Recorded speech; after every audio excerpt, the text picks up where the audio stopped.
Men, a gender most associated with taking charge and running society and keeping everything moving forward the right way. Am I right, men? Wait, what?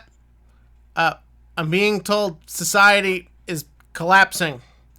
And a big part of that is due to masculinity and the belief of a traditionalist society ran by male-centric concepts and ideas, and a new generation of men who don't know how to deal with this or process a changing world that they must discover their own identity in, hence what attracts them to douchebags like Andrew Tate and Joe Rogan.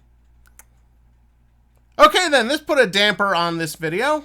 Let's try and talk about something relating to men, since that was the gist, and how we can make them feel positive and helpful, right? Right? There's gotta be something out there that isn't just telling you your penis will guide you. I got it.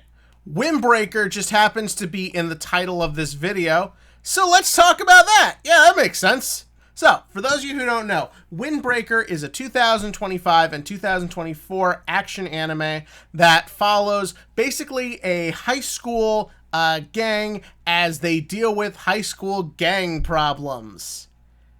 Doesn't sound all that interesting, does it? Well, guess what? When season 1 came out last year, I didn't think so either.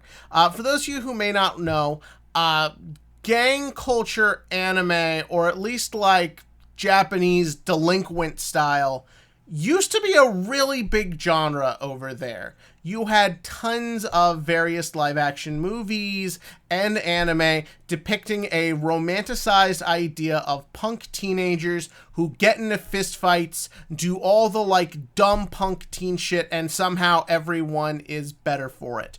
For context, this is what Josuke from JoJo's Part 4 is a parody of. And when I read the premise for this, I just thought it was another one. We already had Tokyo Revengers, which is attempting to kind of like revitalize this forgotten genre. And we all saw that as the seasons have gone by, that show has gotten less and less relevant. So I figured, what chance does this have to be any good? So I skipped season 1. But when I saw it was not only getting a season 2, but next to Apothecary Diaries was the most popular anime coming out for the spring 2025 season, I decided to give it a chance. And you know what? Fuck, I loved it. This is in the conversation of best anime of the year so far for me. This is such a genuinely great show that actually succeeds at not only turning this genre and modernizing it and kind of almost being a deconstruction of it, but also I think really does a good job of showing positive masculinity. Yeah, you hear the term toxic masculinity thrown around all the time. We don't hear the opposite that much. How can you actually take very masculine, very male-centric ideas and modernize them and present them in a way that is positive? Because God knows, I think a lot of guys around here need to see some positive masculinity. So let us talk about how that is and why I think that makes this show great because of it. So first up, we should probably get back to the premise. What I kind of overly simplified was that what this show is really about is about a high school freshman named Sakura. Due to his double-colored hair and double-colored eyes that should just make him like the coolest looking person ever. I mean, he's already a cool anime boy, but mostly got him made fun of and treated like shit for his entire life, which mostly consisted of being bounced around foster homes where he got into fights. He was taught to basically live his life as aggressive and basically always be the one to throw the first punch to assert his dominance. A thing a lot of guys do seem to genuinely believe and think it would be better if that's still how society ran. Well, come time for high school, Sakura decides to go to Beauforine, a high school that is in a town that is so bad, the local high school gang runs the town. And of course, how do you get big in a high school gang but use your fists? Sakura intends to go to this school and live the life the way he's always thought he's supposed to, by just using his punches to get him where he needs to be, and to live in a world that basically rewards him for his very negative outlook on society and the people around him. What he is shocked to find out, though, when he gets to this town's actually pretty nice. It's friendly, it's warm, it's inviting. The people are nice and are nurturing to him. And what's important is we see how much Sakura hates that. We see how hard it is for him to believe that people can be good, that people will want to reach out and make him feel welcomed and invited. So of course, naturally, he must know how this is happening. And what he effectively finds out is that Bofarine, instead of being like a scary gang that rules with an iron fist, basically is just taking care of this town. They keep it clean. They keep people safe. They help whenever people have trouble or just need a little assistance in life. They choose to emulate the ideals they want to follow. And they want to live in a better town and society, so they're going to do their job to help it. They believe in the ideals that Sakura have been told will do nothing but hurt him. And I think the show does a really good job of displaying this and also showing why it's a good thing. I think the show does a really good job of getting across the idea that if you put positivity into the world, positivity will come back to you. You see this in how the students interact with each other. You see it in how they interact with the town. And you see it in how they deal with other gangs and other issues outside of their own little neck of the woods. And that leads into something that I think for a lot of people really sells this show: the fucking action. Holy shit.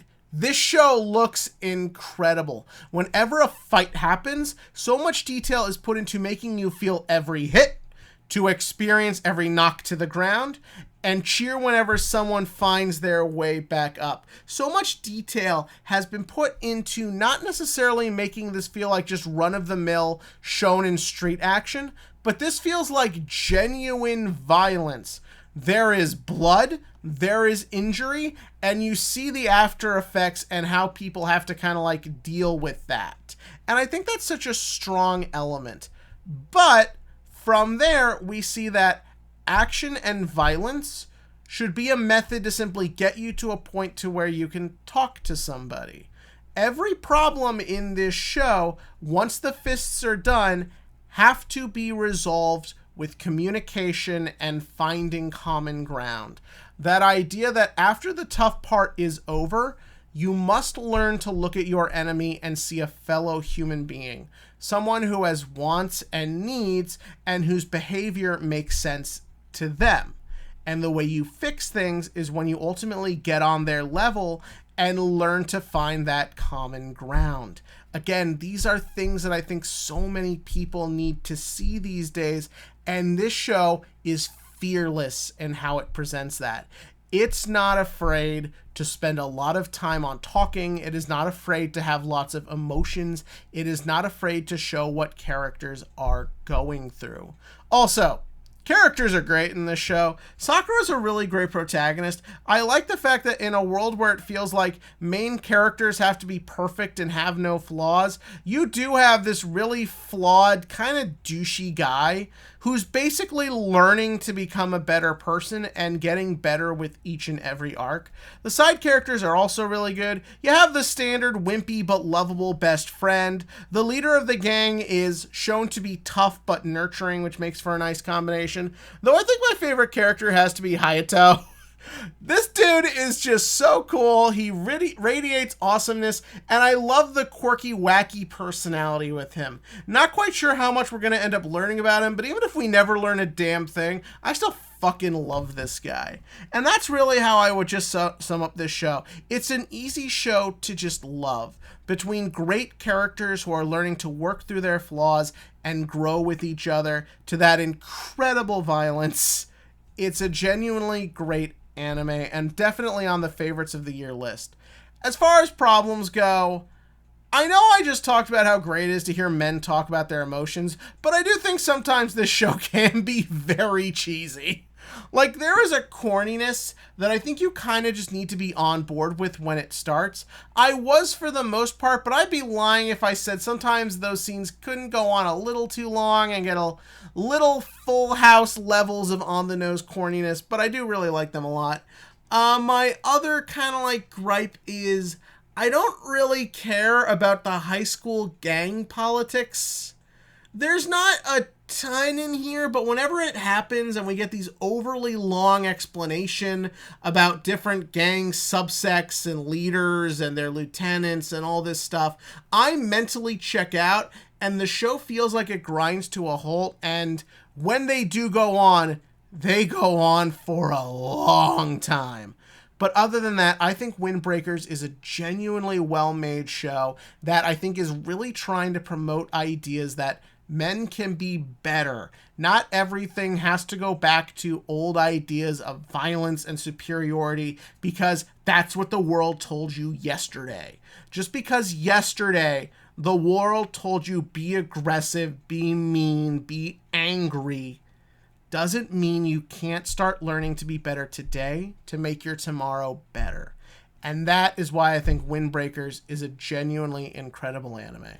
But what did you think? In the comment section below, give me your thoughts on this series. Did you like it? Did you not like it? Do you care for the action? Are you just here for the characters? Are you here for the beautiful boys?